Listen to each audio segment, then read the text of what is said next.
Thank you, Tony. We are tracking the latest developments now on negotiations with North Korea. Secretary of State Mike Pompeo met with a North Korean delegation in New York to discuss the potential summit between the United States and North Korea.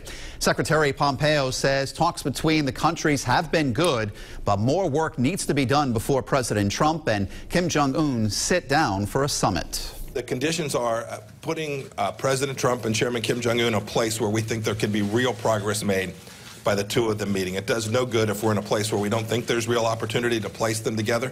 We've made real progress towards that in the last 72 hours. While high-level talks continue in New York, there's more work being done in North Korea and Singapore, where delegations are working out the logistics of the summit should it happen.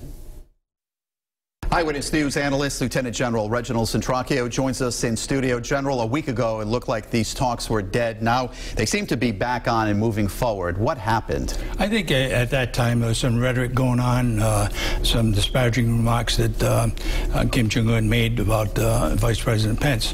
Having said that, the president said he canceled the summit. But I think since that time there's been an awful lot of talk and working behind the scenes. And now it's back on. All right, breaking today, obviously a lot of talk going on. Secretary of State Mike Pompeo said it would be tragic to let North Korea, the summit, and the opportunity go to waste.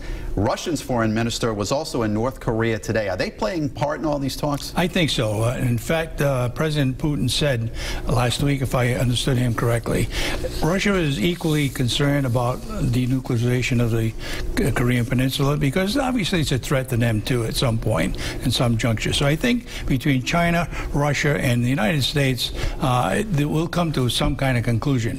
The definition, however, is what we need to talk about.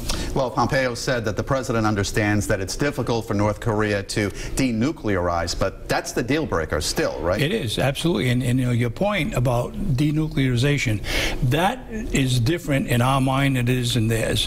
What we're thinking is that they'll give up their nuclear weapons. What they're thinking, I believe, is the entire peninsula would be denuclearized, which means our forces, which has a nuclear capability, perhaps would be part of that deal. And I'm not sure that'll take place. All right, obviously we're going to follow that real quickly, General. We're finding out peace talks could be taking place with the Taliban. Where did that come from? Well, that's been going on for some time, but this one I think is perhaps getting closer to they're actually participating and being part of that government in Afghanistan, in that general area. What is not being talked about is that's only one group of the overall problem in the area. We haven't heard anything from Al-Qaeda, we haven't heard anything from Hamas, we have heard nothing from especially ISIS. So I think as much as there's some talk going on, it's good, but I'm not really overly optimistic about it. All right, General, thank you very much.